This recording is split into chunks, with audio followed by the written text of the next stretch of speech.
Je me suis rendu aux États-Unis début 2009. J'ai commencé par Washington, bien évidemment, et puis ensuite je me suis rendu à Pittsburgh, Denver, à Portland, et j'ai fini par Raleigh.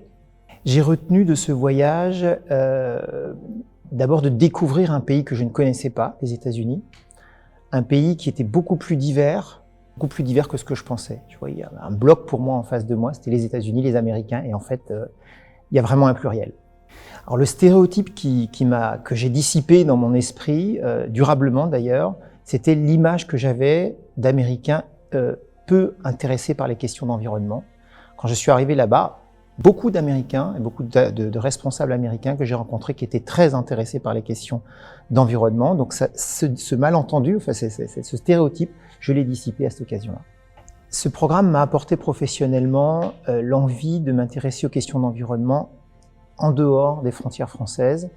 Et d'ailleurs, aujourd'hui, je travaille dans le domaine de la diplomatie environnementale parce que précisément, j'ai eu envie de m'intéresser aux différents points de vue d'environnement qui peuvent exister à travers la planète dans différents pays et aux États-Unis. Ça a été particulièrement éclairant pour moi.